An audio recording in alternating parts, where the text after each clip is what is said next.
Most people only see the sold price. They never see the decisions that actually led to it. In Tale of Two Sales, I compare real Ottawa real estate deals side by side and explain why one sale succeeded and the other one fell short. If you're buying or selling, make sure you subscribe so you don't miss the next breakdown. Now let's get into it and compare these two properties. Okay, so now we are in the Tale of Two Sales. So we're going to be looking at two properties that did really well in the last week. So I've selected, obviously, as always, 1 week from today, 12th of February today. We're going back to the 5th. And we're looking at this is the main criteria of Tale of Two Sales is when we're looking at one that succeeded, we wanted to see who did more than 101% of um, the percentage of list price. So we have 22 results, and we always say, right, we're looking at the general Ottawa area. So yeah, let's take a look and see which one's impressed. There was one that I saw on here that was really impressive. It is this one here, Ivy Crescent. This is probably one of the craziest sales we'll see this month. Um, on the market for 1 day in a very high end area, New Edinburgh, listed for 1.695 million and sold for 1751. So 1.75 million. Um, so a huge increase, right? And this property was never listed before. It was never at a higher price. The history is right here. It did quite well, sold in 1 day with no conditions. So what made it sell that way, right? So the first things first, let's take a look at it. It's a 3+1 bedroom, 3+1 bath. It's on a 50 by 63 foot lot, which is doesn't seem that big, but the area is really what is attractive there, because it's probably going to be one of the areas that is not going to get many listings like this, and that is why they were able to capitalize on that, right? Also, the home looks beautiful. It's gorgeous. It's modern. It's got updates. All the furniture. It does look kind of staged, but it also has some personality to it. So it's not actually staged. You can tell that somebody is living here. They might have gotten some staging tips to like reorganize it to make it look the best in its best light. But this is a very well appointed home. Um, like take a look at all the like so many nice features. These are beautiful doors, especially going towards the backyard. Um, really high ceilings, like windows all around. The kitchen is absolutely stunning. And that's the thing with this price point. You're gonna get a lot of people that want some of that premium feel to it. So that like I can see why they got over asking because the home is move in ready. One, it's in a very desirable area, very high end area too. But also like look at the finishings. Nothing is cheap, right? Like this is like a custom kitchen cabinetry, right? You got a beautiful range right there. Like like everything is well appointed. Like nice style. Like I know a lot of people don't like wallpaper, but this is actually a really nice setup for like a powder bathroom, just because it gives it a little bit of like panache, like it gives it a little bit of little oomph, right? Like you get in there, it's something you won't see in a standard newly built home, right? Like if we're comparing this to like a new build somewhere in like in Manitic or something like that, this actually has personality. So this has a lot more style than most homes. Look at this room. Like all the light fixtures are all different. They're custom. They're very nice, well appointed. It has good style to it, right? So this is like even here they've still kept playing on the wallpaper thing, and it's like a feature wall, and it actually does look pretty good. I actually don't think like there's much to change here. I don't even think you'd need to change anything, right? Stand up shower, soaker tub, yeah, like a really like look at the basement. Basement's really nice. Um, I'd probably put in a little bit of a bigger TV. That's my personal choice, but yeah, like all the light fixtures, everything looks nice. Like everything is very presentable, and yeah, like they're doing the little side thing here. That's obviously a staging touch, decent lot, garage, outdoor garage, which is great because these areas, some of them don't even have garages as well, so it's tight lots, but you're in the city, really good location, well appointed home, has like nice features on the outside and the inside. But look at that beautiful garden, so that is awesome. Like this is gorgeous, stunning, beautiful brickwork on the exterior. Like it is quite the nice home. So I can see why it sold quick, and they timed it perfectly, right? They know there's nothing available in their area, uh, and let's see if there's proof to that, right? So let's see active. Um, get rid of this and get rid of this. Uh, so New Edinburgh. What do we have in New Edinburgh?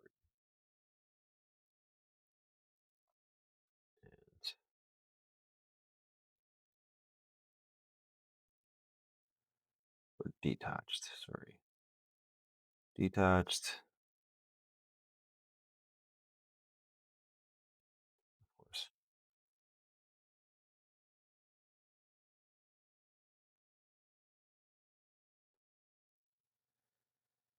There's a couple for rent, one for sale, lower price point. Like they literally didn't have any competition, right? For that style of home, there was no competition. And that's kind of what the market is right now. If you don't have competition and you're a well-appointed home, you're probably going to sell. So they did really well on that. Um, Now let's take a look at the other side of the coin.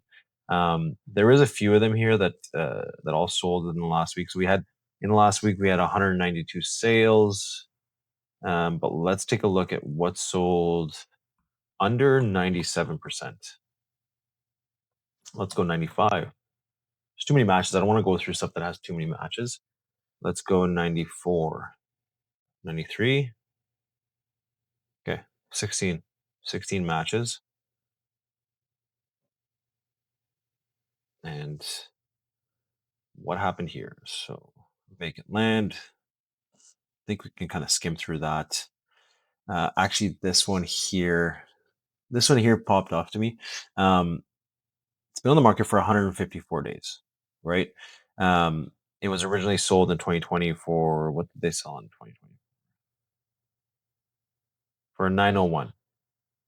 So these guys aren't really operating at a loss, but they're not gaining quite a bit, right? Like they were on the market for 154 days at that price. They started off in September, so it took months to sell, right? That is, and it's a nice home. Like I've looked at, like it's actually quite nice, but they're on a very busy street. I know Kilburney quite well. Like this is a beautiful home. Like look at these massive ceilings, right? Cathedral ceilings, opening to the upstairs. It's quite nice. But they demanded like they asked for too much of a premium. Like look at these like columns here. Like there is a lot to like about the home. Um, some of it is a bit dated, but it is quite nice. It's very spacious. But this street, this is what I'm going to tell you why. This is one of the main factors, right? Like who's buying this home? We got to see what's the buyer profile for this property, and it's going to be families. And Kilburney, it's a through road, right? It goes all the way through, all the way to here, and then it goes all the way to here into the newer development of Half Moon Bay. So, and you're right on a yeah, like you're right in the middle. So that like you're like that affected the sale for sure. Being on the main road, I'm 100% guaranteeing you that that was one of the main factors as to what they were getting on feedback. Um, like the home is massive. It's 3,600 square feet, um, 50 by 112-foot lot. Like great floor plan, right? Too like the basement, big space in the basement, kitchen. Like it has a really good floor plan. It has a lot of good things, but being priced this high, like even like let's say a couple of homes down the street from them in private streets sold for around what they were asking for. You can't ask that same price on a busy road. Like it's not a super busy road. It's not like you're living on Woodruff, but it is a busier road. Like I've sold a few homes on Kilburnie, and it is like it is a through road, so you do get constant traffic. And if you have kids, you're probably not going to be jumping towards that, right? Like you're not going to be super attracted. Like, you're going to love the home, and it's going to be a great home, but can you concede on having that much traffic, right? Like the upgrades are great.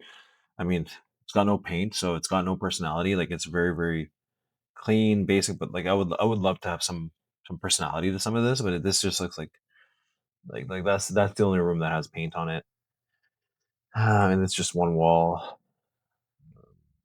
Kitchen is huge. It's massive. I mean, obviously it's a bit dated as well, but still. Um, Like, it's got tons of space. So there's nothing like this. This is one of the bigger bathrooms I've ever seen, especially in Barhaven. Like, this is massive. Secondary bedroom, right? Third. Backyard is nice, but like, look, you're okay. So you back onto Stonebridge Golf, which is great, but this is your road, right? And the likelihood of, people going through here is going to be pretty high. Like, it's a double lane road. Like, that to me is not that family friendly. Like, I mean, being like fronting onto the golf course. Sorry, not backing onto it, fronting onto it. So you're facing it when you get out. Sure, that's great. But like if you were one of these homes, you would already have more traction because you have no rear neighbors. Here, you're slaughtered against neighbors. This is your house right here. So yeah, I think that was just like a miscalculation. They basically took off 100 grand, $105,000 of the ask price. Somebody got a really good deal. I think 1,095,000 for that size of a home is still a really great deal for the buyer. And I think at that price point, it actually makes sense because that's a huge home for that price. Um, can you work with being on that street? That's going to be your choice, right? But it does have a long driveway, so it doesn't make up for that. I'm trying to find ways to make this like an appealing property, but it's hard, right? Because your main focus is going to be when you drive in. What's everybody's first impressions? It's when you drive in, and then what is the first thing you're going to be thinking about when you drive into this house? Like, wow, that is a busy street that I'm fronting onto. And yes, the golf course is closed. I love golfing. I go golfing all the time, but can my kids play here? Right? Like, is this a property for two professional couples? Probably not. Like, are they going to spend $1 million to live in a 3,600 square foot home that has way too much space for them? Like, even if you had one or two kids, it's still kind of like a three-person family is way too small for this size of a home. You would probably need four or five people to make this thing fit and make it make sense at that price. So that like that's the thing, right? I would say that that is one of the main reasons why they needed to learn their lesson, and I think they did. Right? They said, okay, well, we're obviously not after 154 days. We know we're not going to get our asking price. Um, I'm curious what the offer actually came in at because if they settled at a 1,095,000, there's no way they offered 1,095,000 off the bat.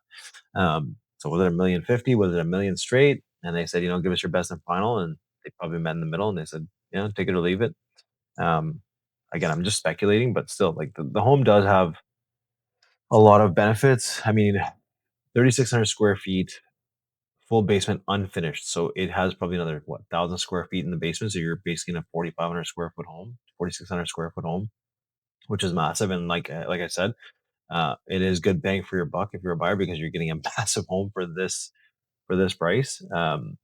But again, the street. So that's it for today on Tail Up to Sales. If you guys have any questions, want to see any particular properties that sold in the past few weeks, months, whatever, drop it down in the comments. I'd love to review them. This is kind of what I do for my day-to-day job.